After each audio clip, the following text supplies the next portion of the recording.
Not yet. I guess we are live. Hello, folks. For those who, I guess first say hi to Tommy, matter of courtesy here. But Nice. having said that, I'm Joe Wesley, and the other guy in the picture is Tommy Hilcken. And we're not going to start yet for another officially half a minute, but we have decided to start a little bit early to do some background stuff, to share with you what we're learning also. And we're doing this deliberately because people, I'm convinced still somewhat, you have to be born into confidence to be a public speaker, certainly a good one. And Tommy feels, nope, you can grow into it. So what we're doing with this podcast format is growing into it, you might say. And no doubt we'll make mistakes. And by the way, if you have any comments, any suggestions, any complaints, even more importantly, please share that back with us, regardless of what group you're in terms of Facebook or LinkedIn or YouTube. So we certainly would appreciate your feedback. So I think we're time to start. So hi, Tommy, how are you doing? I am good. I just want to remind all the listeners to send the complaints to Joe Wesley. Yes, please, because I need ammunition to pound on this guy. So thank you, Tommy, for that sponsorship. I really do appreciate that. I ain't got time for any complaints. Fair enough. Well, the comment here is, look, I think Tommy is the reason I like working with him. I'll say this differently. I think he's a guy with a lot of quality, a lot of style, a lot of integrity. But what he does doesn't make a lot of sense to me. But I want to be more of what he is, you might say, because I really am admiring the guy when he's speaking up there and forthright and confident. And I'm the last guy in the back of the corner someplace, maybe taking notes or pounding on my keypad. So my role is to poke at Tommy, challenge him to really say what he says. Does this really make sense in what we're trying to accomplish here? Now, Tommy did suggest a topic from last call. By the way, we do this, folks, every Monday morning from 8 to 8:15. And we do ask that you share comments back to us. If you're looking at it through the YouTube version, feel free to subscribe and even be notified of upcoming events. I'm not sure yet if we can do that with Facebook, and we're looking more into that. So we'll see how and LinkedIn, we'll see how that works. We're looking more into that. Now, Tommy talked about as a topic, he's going to say how he grew up in his speaking life, or grew into his speaking life. And when he says grew up to, I got lost at that phrase because I'm not sure he's yet grown up. And there you go. No counterpunch. Fair enough. But I'm going to assume it implies that it's an ongoing process, that you don't ever get grown up into what you're doing. But I got to ask Tommy, what's your perspective on that grown up part of it versus the speaking part of it? It's funny you say that. You know, I remember I said to my mother, when I grow up, I want to do magic. And she said to me, you can't do both. Fair enough. Well, I can understand Mom on that one.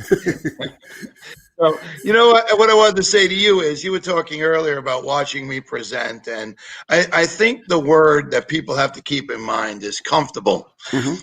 Not that I do anything different than anybody else. I became comfortable with the fact of presenting and doing public speaking. And I think that's everybody's goal, more or less, not to become a tremendous, great public speaker, but truly to start becoming comfortable with it. And as I said to you this morning, forgive my voice. I did 5 gigs over the weekend. Very nice. I used my voice all weekend, and this is my number one tool, my voice. I'm lost without it, but trying to get through it with some coffee. We'll see where it goes. I'm going to interrupt, audience. That might mean he might talk less than he normally does in these conferences or these podcasts. We'll see how that works out. Probably not. Probably not. Well, I thought I'd give it a shot. That's uncontrollable. Bam. There you go. I like to talk. You know that. Yes. So we were mentioning, where I grew up and where I discovered it. I never discovered it as I was doing it. I always say, and I always will say, never fear that public speaking is a learned skill. So never fear. It's a learned skill, right? Some people could be born into it. You might have some natural skills and talents, but it's a learned skill. It can be learned by anyone and everyone who wants to be better at public speaking. So you can ease your mind with that. But the reason I brought it up with you last week about the topic was, I looked back over my life as a kid and I always enjoyed speaking to people. You know, I grew up in Hudson County in a place called Guttenberg, little community. You know, it had stoops, it had sidewalks, it had schoolyard steps. Mm. And I can remember, no doubt about it, growing up on my block, right? Because everybody had their block where they lived. Right. And everybody would sit on the stoop, and one person would be on the sidewalk talking to the people on the stoop. So it was like your own little audience wherever we went. You would stand on the sidewalk, you'd present to the stoop. And then when it got bigger and everybody met all together, you could see yourself presenting at the schoolyard, which had many more steps, which fit many more people. And yet somebody was down below on the platform speaking up to the steps. So it hit me years later that we were all doing this in my community. This is how we got our message across. We would meet and present. And it would kind of like go around. Everybody would take a different turn standing, talking, what they watched on television, the baseball games, the hockey games. So it was our way of communicating, which kind of sort of is a thing of the past right now. Mm-hmm. That I hope comes back. Right. Is the fact that, you know, everybody's communicating through their phones, and the kids are talking to each other through their phones, and nobody's presenting live anymore. So interesting dynamic.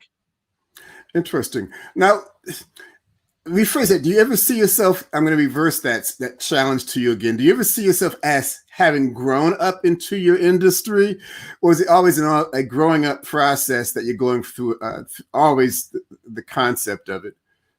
Well, I think the concept of, let's just say, talking was always. I was going to say it was always a good thing for me, but for me, talking also gave me a lot of problems in school. Really? Can't even begin to imagine that.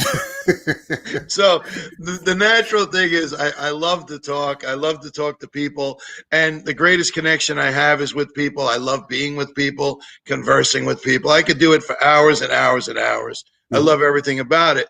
So like I was saying, sometimes it got me in trouble. And then once I learned to harness it, I used it to serve me, that this is a God-given talent that I have, that I could communicate with people.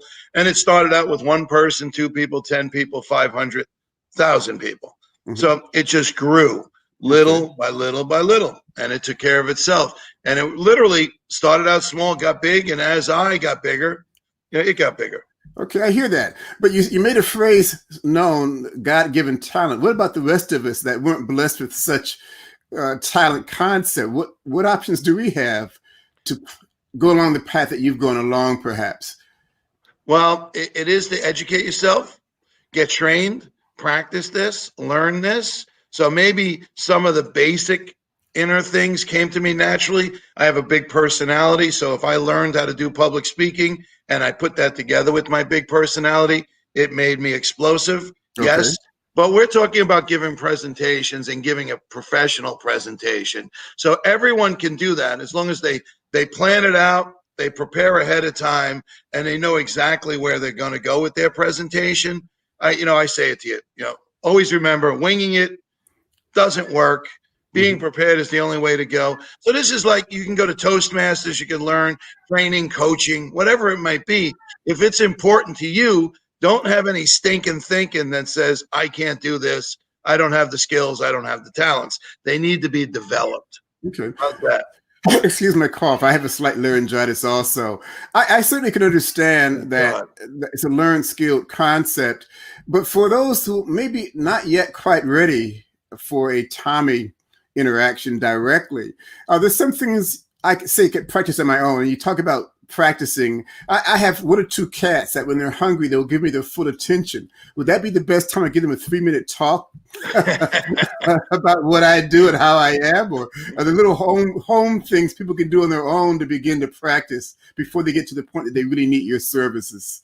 I've listened to you speak, and I don't even think the cats will listen to you, Joe. That's not a good example. Exactly. I get that. Totally. It could be challenging, but hey, listen, if you got to give your audience treats to have them listen, do what you got to do. But, it's funny you say that. So I can take it from there. You're talking to the cats, and we're jokingly saying that. But there's many times that I would rehearse and practice with no audience. But what does that do for you is that once you arrive, you can make believe you're doing the same presentation with people there. Okay. I often say that if you can use your imagination and make believe it gets you through the fear, the doubt, the uncertainty of your skills and talents. So the idea is certainly where you want to do it is to focus on the audience, right? Know that you're there for them. And as we said earlier, courage comes into play, being confident comes into play, and most important to me, confidence. Once you build that confidence, there's no turning back. People, I still get butterflies, I still feel it, but I'm confident in my skills and talents. Fair enough. Well, Arlene is asking, where do you get trained? And is trained the proper word for that, or is it learning a skill or accommodating or growing? Training to me, I understand the technical aspects of it intellectually, but it's like I train a dog to speak and bark and count to wag the tail 3 times or something. Is that the proper terminology or concept? Where do I get trained? Actually, to answer Arlene specifically, it would be a matter of you provide courses and instruction as a speaking coach. But do you have a response to that? Well, first of all, if you have that dog, we should just go right on the road right now. We have a dog that can do what you got. It'll be me. We'll have our own little dog circus. Whatever it takes, right? What's your side hustle? Dogs. So I personally, when I did the public speaking, I started out, I didn't know anything about public speaking. I started out as an entertainer. So I would just get in front of audiences and go and go and go and just do it. I personally just stepped up and I was doing comedy and magic. So I had to get in front of an audience. So there was no turning back.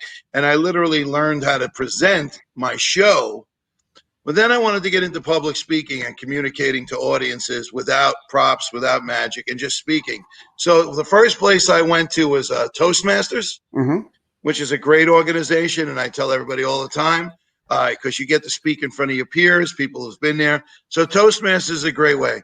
But I want to share with you the thing you said about training and coaching. Right. So I work with 2 different types of clients. Some people come in and need the training because they have absolutely no background in public speaking.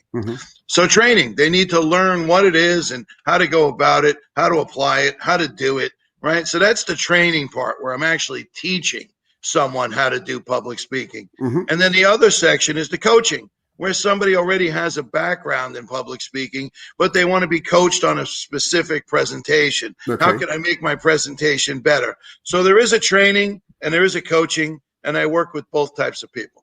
Interesting. Yeah. Arlene also says that John Lewis used to practice preaching to his chickens. I guess that was my talk off. There you go. And I guess it comes down to whatever works to get the juices flowing, you might say. I think that's kind of what you're saying, Tommy, that it could be any number of startups. And again, some moms tell stories to their kids. And my mother always would tell us bedtime stories. And in a sense, as I think about it, that's a sense of speaking. Or no doubt. When you first began talking, what was the catalyst? You talk about at some point you did this and this and this. Was it one day you got zapped by lightning and you woke up and says, I got to do this? Or you needed a job and somebody said, hey, Tommy, what do you think about this? Was there some evolutionary process that got you in the path that you're now on? I really think just the background was I enjoyed the attention that came from it at first. And I kind of thrived on it. Right. It's like I had somebody in one of my earlier shows said, man, you thrive on applause, don't you? Right. And I never really gave it any thought, but my inner being loved the applause and loved the energy and everything I was getting. Right. And then I grew and I learned how to take it where it could serve others. Right. But in the beginning, I enjoyed doing the magic, people paying attention to me, having fun, all that kind of stuff. And, that's where it all started for me. It happened by accident. I bought a magic trick from a friend of mine, and I started showing everybody. And everybody I saw, and this is why my business grew and why I did what I did, because I enjoyed it so much that I would show it to everybody I met. And we were talking about cats, and Arlene was talking about chickens. Right. My poor kids. They had to watch every new trick. I go, hey, watch this. But they were like, Ma, tell them to stop. Tell them to stop. My kids, I had to put them on the couch, and I had a live audience because I had my kids. So I didn't have to worry about talking to the chickens. But then sooner or later, my kids didn't want to hear it anymore. Fair enough. Well, you make an interesting concept I did want to ask about also, that you use these tools or props or conduits, either or. Now, there are people who say, I'm not good at comedy, I'm not good at magic. Is using a prop or an additional accessory perhaps a better way of saying it? Can that add to one's ability to speak and be comfortable with it, as you've done? Yeah, if you're talking about something you did in your life, for instance, if I go back and I talk about how, the camaraderie we had when I grew up in the neighborhood and, we all loved wiffle ball and talking about wiffle ball. So if I'm just standing there and I come out and I have a wiffle ball bat in my hand, right? We're talking about connecting with an audience. No matter who's there, they're going to be saying, what's coming next? Why is he holding a wiffle ball bat? You're instantly grabbing your audience, no matter what it might be that you're holding in your hand. If you came out with an apple and you had an apple in your hand, and you were just standing there and didn't say a word, everybody be wanting to say, what's up with the apple? They'd be waiting for you to come on and explain why you're holding an apple. Right. So that's why props work for gathering an audience and keeping an audience, because keep them wondering what's coming next. And whatever you pick up will have them doing that. Right, I appreciate that. And since we're hitting our 15-minute, pretty much now, our end point of our dialogue here, do you have a take home for people for next Monday? Well, interesting enough, we talk about props. So one of the tips was if you use PowerPoint as a prop, because that's what it is, it's a visual aid, it's a prop. If you're going to use it, make sure you use it in a professional manner, that you're presenting it in a professional manner, that your content, your presentation matches all together, that it's confident and it's flowing. Okay. Thank you very much, folks. Thank you, Arlene, for your comments. Thank you, everyone. We do appreciate that. And to remind you, ladies and guys, that even if you've not seen the live version of this, if you still comment on the recorded version, we will still get those comments coming back to us. We will respond to them to our best ability. And again, thank you very much. And we're going to be ending. Stay